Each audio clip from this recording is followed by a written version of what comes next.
আসসালামু আলাইকুম। সুপ্রিয় দর্শক শ্রোতা, আপনাদেরকে স্বাগত জানাই। আজকে আমাদের ইন্ডিয়ান ভিসা নিয়ে যেই আলোচনা সভাটা আয়োজন করেছি তাতে আমন্ত্রণ। আমরা প্রথমেই কথা বলবো। আমি আব্দুল্লাল মামুন, আমি সঞ্চালক এই টকশোর। আর আমি কথা বলবো মাশিকুল ইসলাম আশিক, যিনি ড্রিমবার্ড ট্যুরিজমের স্বত্বাধিকারী এবং ভিসা এক্সপার্ট ইন্ডিয়ান এম্বাসি, যার হাত ধরে গত 12 বছর ধরে কয়েক হাজার শুধু ডাবল এন্ট্রি ভিসাই কাজের অভিজ্ঞতা আছে। এছাড়াও ইন্ডিয়ান ট্যুরিস্ট এবং বিজনেস ভিসার ব্যাপক অভিজ্ঞতা আছে মোহাম্মদ আশিকের। আমরা আশিকের সাথে কথা বলবো। স্বাগতম আশিক, আপনাকে আমাদের এই টক শোতে জয়েন করার জন্যে।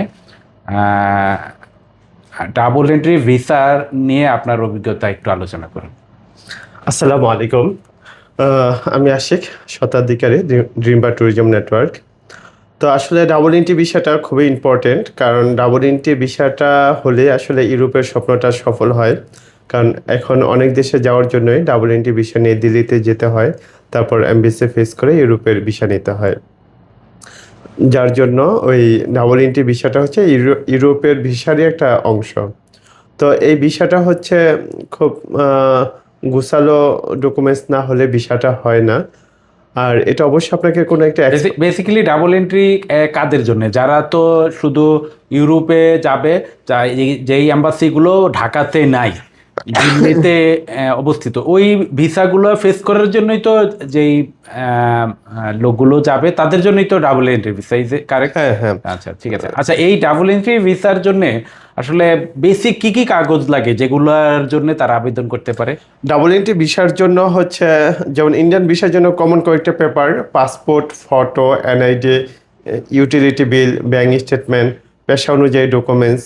এছাড়া ডাবল এন্ট্রির জন্য এক্সট্রা আপনাকে দিতে হবে যে যদি ওয়ার্ক পারমিট হয়, ওয়ার্ক পারমিটের ডকুমেন্টস এবং ওই বিএফএস বা এমবিসির অ্যাপয়েন্টমেন্ট যেটা দিল্লিতে জমা হবে, এই দুটা ডকুমেন্টস অতিরিক্ত দিতে হয়। কত সময় লাগে এই নর্মালি এইটা জমা দেওয়ার পর ভিসাটা হওয়ার জন্য? যদি ফিঙ্গার দিয়ে দেয় সেক্ষেত্রে 4 থেকে 5 দিন সময় লাগে ডেলিভারি হয়ে আসতে, 5 ওয়ার্কিং ডে। আমরা অনেক অভিযোগ পাই যে মানুষ অন্য হয়ে ঘুরে অনেক ভিসা পাচ্ছে না, 3বার 4বার 5বার জমা দিতেছে, রিজেক্ট হচ্ছে। আসলে এই রিজেক্ট হওয়ার বেসিক কারণগুলো কি আপনি মনে করেন, আপনার অভিজ্ঞতা থেকে বলুন? বেসিক কারণ হচ্ছে কি, আমরা আসলে প্রচুর পরিমাণ ফেক ডকুমেন্টস অ্যাপ্লাই করাতে এমবিসি আসলে তাদের বিষয়টা রেস্ট্রিক্টেড বা খুবই